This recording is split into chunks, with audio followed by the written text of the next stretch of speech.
Buenos días, agradecida por este espacio. Quien les habla, Eneida Contreras Zamora, jueza del Cuarto Juzgado de Familia con subespecialidad en prevención de violencia contra la mujer e integrantes del grupo familiar.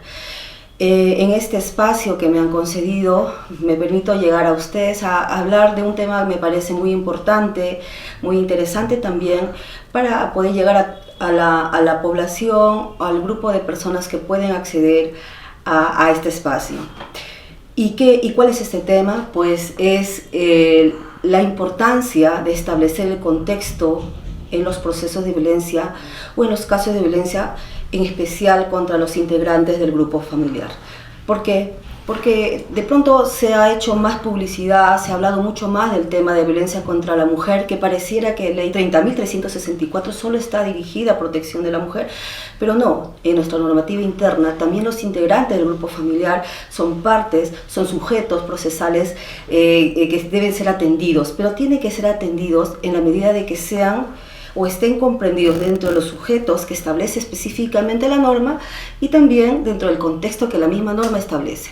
¿Y quiénes son los integrantes del grupo familiar? Pues son los cónyuges, los excónyuges, los convivientes, exconvivientes, quienes tengan hijos en común, los ascendientes, descendientes por afinidad o adopción, también los parientes colaterales hasta el cuarto grado de afinidad o adopción, y hasta el segundo grado de afinidad, así como quienes viven en el mismo domicilio mientras no medien relaciones contractuales o laborales al momento de realizarse el acto de violencia. Entonces, como vemos, es un espectro bastante amplio, que pareciera que deberíamos atender todos los casos a través de esta norma especial, pero es especial justamente porque no todos los casos pueden ingresar o pueden ser atendidos bajo esta norma. ¿Y esto qué quiere decir? La norma misma ha establecido un contexto. ¿Y cuál es el contexto? Que haya una situación de poder, responsabilidad o confianza. Y cuando hablamos de poder estamos hablando siempre de un tema de subordinación. Alguien que está en una situación preponderante, que tiene a alguien que depende económica o emocionalmente de él. Cuando hablamos de confianza, hablamos de personas en el mismo nivel que pueden haber otorgado ciertos espacios personales que están siendo transgredidos por la otra persona. Y responsabilidad, el clásico ejemplo de los hijos, ¿no? Los hijos son responsabilidad de los padres, que puede generar un exceso también de poder. Mientras se den dentro de este contexto, entonces nuestro deber como jueces de prevención o de tutela especial es intervenir, estableciendo las medidas de protección que la norma establece y también algunas que se ajusten al caso. Y ninguna de ellas es, por ejemplo, generar el abuso de derecho. Pese a que es un proceso liminar, es un proceso muy sumario que nos permite o nos faculta a emitir rápidamente medida de protección, tenemos que tener mucho cuidado con no generar desmedro en la otra parte. Y para ello es importante establecer que hay un agresor y una víctima.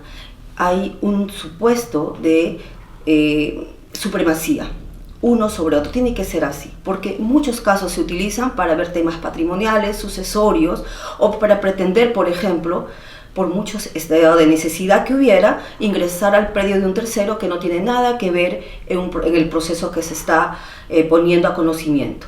Entonces, este tipo de cosas a veces nos quita o nos pone en una situación coyuntural frente a la población que puede pensar que el proceso de prevención es un proceso que se puede usar para todo, y no necesariamente es así.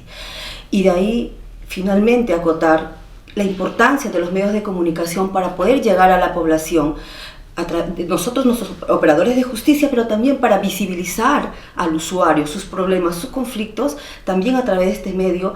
Pero si los medios de comunicación son usados de manera indiscriminada, sin fuentes confiables, no va a generar tampoco el efecto que deseamos. ¿Y qué es lo que finalmente deseamos todos en conjunto en la población? No solo los que estamos en esta labor de administrar justicia dentro de lo que la normativa nos prevé, sino también en la población, que es erradicar la violencia. La erradicación de la violencia es una etapa que la norma la establece, pero que no la determina para nadie en específico. Es una responsabilidad de todos.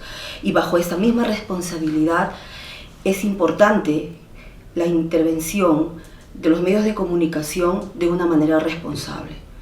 Porque si no, esto no es así, muchas veces generamos también desmedro y más violencia en lugar de lograr el cometido conjunto que es la erradicación total de la violencia en nuestra sociedad. Muchas gracias.